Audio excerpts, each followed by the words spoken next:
पैगंबर मोहम्मद सल्लल्लाहु अलैहि वसल्लम का आगमन। रखा जब मेरे नबी मोहम्मद सल्लल्लाहु अलैहि वसल्लम ने दुनिया में कदम तो पत्थर तक कलमा पढ़कर मुसलमान हो गए। प्यारे नाजरीन, हज़रत आमिना रदी अल्लाह अन्हा फरमाती हैं कि जब मेरा बच्चा मेरे पेट में था तो मुझे बड़ी अजीब अजीब चीज़ें नज़र आती थीं। अगर मैं घर से बाहर निकलती तो एक बादल का साया मेरे ऊपर आ जाता और मुझे धूप बिल्कुल महसूस ना होती। अगर मैं पानी भरने के लिए जमजम के कुएं की तरफ जाती तो रास्ते के पेड़ अपनी टहनियां मेरे सामने झुका देते, जैसे मुझे सलाम कर रहे हों। मैं हैरान होती कि ये सब सिर्फ मेरे साथ ही क्यों हो रहा है। जब मैं जमजम के कुएं के पास पहुंचती तो नीचे का पानी अपने आप ऊपर आ जाता और बिल्कुल मुंडेर तक भर उठता। फिर मैं अपने हाथों से ही बाल्टी पकड़कर पानी निकाल लेती। मक्का की औरतें मुझे कुएं के पास रोक लेतीं और जाने न देतीं। वो कहतीं, ए आमिना, तुम थोड़ी देर और यहीं खड़ी रहो, क्योंकि तुम्हारे जाने से पानी वापस नीचे चला जाएगा और हमें पानी भरने में बहुत मुश्किल होगी।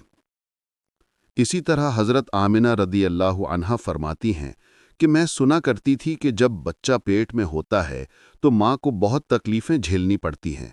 कभी हाथ पाँव में दर्द, कभी सर दर्द, कभी उल्टी, कभी बुखार और कभी चिड़चिड़ापन। ये सारी बातें सुनकर मैं सोचती कि अजीब है, मुझे तो पूरे 9 महीनों में कोई तकलीफ़ नहीं हुई, यहाँ तक कि जब तक मेरा बच्चा पेट में रहा मुझे सर दर्द तक ना हुआ। हज़रत आमिना रदी अल्लाह अन्हा को अजीब अजीब ख्वाब भी आते थे। वो फरमाती हैं कि जब मैं रात को सोती तो मुझे ख्वाब आता कि मेरे जिस्म के अंदर से एक नूर निकला है और उसने पूरी दुनिया को रोशन कर दिया है। ये सब देखकर मुझे यकीन हो चुका था कि मेरे पेट में जो बच्चा है वो यकीनन कोई आम इंसान नहीं। पैगंबर हज़रत मोहम्मद मुस्तफ़ा सल्लल्लाहु ताला अलैहि वसल्लम जब अपनी माँ हज़रत आमिना रदी अल्लाह अन्हा के पेट में थे तो एक रोज़ आपकी दादी ने आपके दादा को इशारे से बुलाया और कहा, आपको मालूम है ये बहू आमिना बहुत महंगा इतर लगाती है, मैं तो परेशान हो चुकी हूँ, आप ज़रा आमिना से इस बारे में पूछिए। ये सुनकर आपके दादा ने कहा, इस बारे में तू ही पूछ लेती, तूने क्यों नहीं पूछा? तो आपकी दादी ने कहा, मैंने कई मर्तबा कोशिश की, लेकिन जब भी मैं आमिना के सामने जाती हूँ तो उसका नूरानी चेहरा देखकर खामोश हो जाती हूँ। आमिना के चेहरे पर इतनी चमक आ गई है कि मैं कुछ पूछ ही नहीं पाती, आप ही जाकर पूछ लीजिए। ये सुनकर आपके दादा ने कहा, तू औरत ज़ात है, घर में रहती है, लेकिन मैं मर्द हूँ, घर से बाहर निकलता हूँ, मक्का में कुरैश का सरदार हूँ। जो भी मुझसे मिलता है पूछता है, ए अब्दुल मुत्तलिब, तुम्हारे घर से इत्र की खुशबू कहाँ से आती है?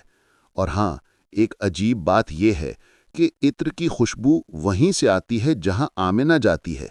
अगर आमिना रसोई में जाती है तो खुशबू वहीं से आती है, अगर गुसल खाने में जाती है तो खुशबू वहीं से आती है, अगर बैठक में जाती है तो खुशबू वहीं से आती है। और ये कोई मामूली इत्र नहीं है, न इराक का न मिस्र का, ये तो कोई ख़ास ही इत्र है।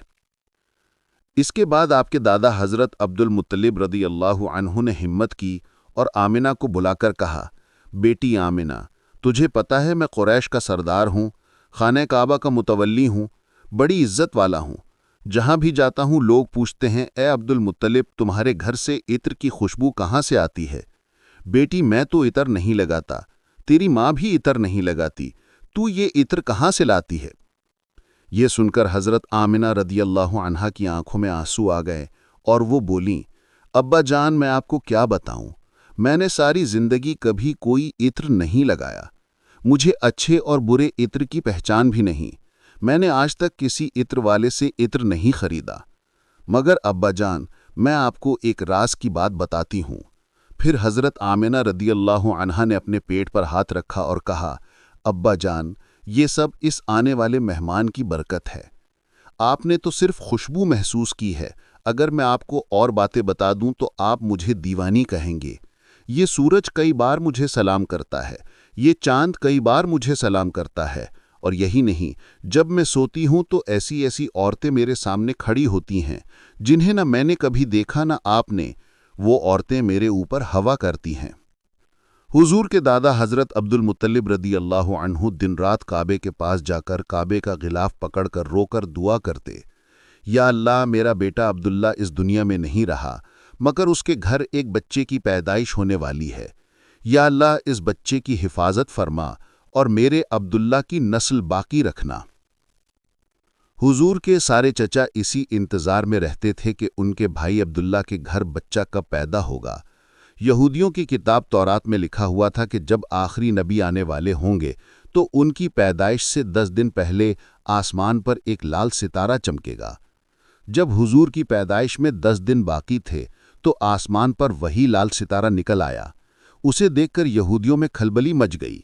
उनके आलिम ने सब यहूदियों को जमा किया और कहा, देखो, आसमान पर लाल सितारा चमक रहा है, इसका मतलब है कि आखिरी नबी आने वाले हैं।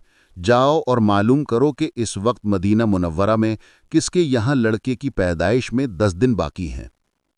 यहूदी मदीने गए और मालूम किया तो बहुत सी औरतें हमल से थीं, मगर किसी का वक्त करीब नहीं आया था। किसी के 2 महीने बाकी थे, किसी के 4।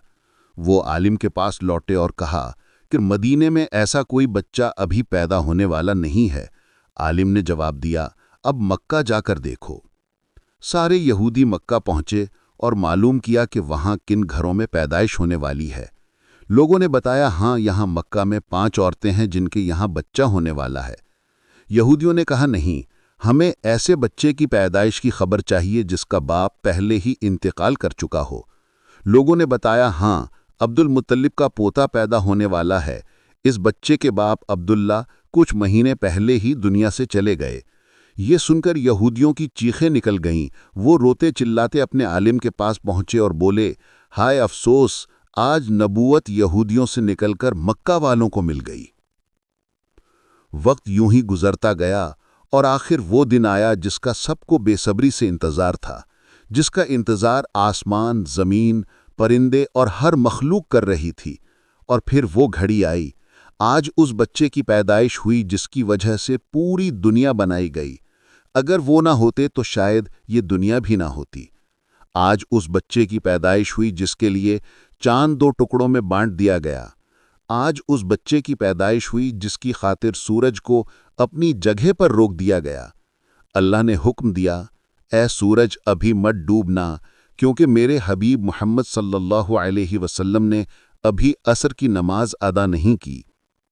आज उसी बच्चे की पैदाइश हुई जिसके पास पूरी जिंदगी में जिब्रील अलैहिस्सलाम 26,000 बार तशरीफ लाए। रात गहरा चुकी थी। हजरत आमिना के पेट में हल्का सा दर्द उठा। उन्हें महसूस हुआ कि शायद आज मेरे बच्चे की पैदाइश होने वाली है। उन्होंने हजरत अब्दुल मुत्तलिब रदी अल्लाह अन्हु को ये खबर दी। हजरत अब्दुल मुत्तलिब ने मोहल्ले की दाई हजरत शिफा रदी अल्लाह अन्हा को बुलाकर कहा, आज रात तुम आमिना के साथ ही रहो, चूंकि मेरे बेटे अब्दुल्ला के घर बच्चा पैदा होने वाला है। रात धीरे धीरे गुजरती गई। चांद खामोश होकर बादलों में छुप गया। हजरत आमिना फरमाती हैं, जिस रात मेरे घर बच्चे की पैदाइश हुई उस वक्त गुर्बत का ये आलम था कि चराग में तेल जलाने के भी पैसे नहीं थे। यही वो गरीबी की रात थी जिसमें हमारे आका सल्लल्लाहु अलैहि वसल्लम इस दुनिया में तशरीफ लाए। उस रात हजरत अब्दुल मुत्तलिब और उनके सारे बेटे घर के बाहर बैठे रहे। वो सोचते रहे कि अगर अब्दुल्ला की बीवी के साथ। अगर आपको ये वीडियो अच्छी लगी हो तो नसरुल्लाह इंडिया को सब्सक्राइब करें, लाइक करें, कमेंट करें और अपने दोस्तों के साथ शेयर करें।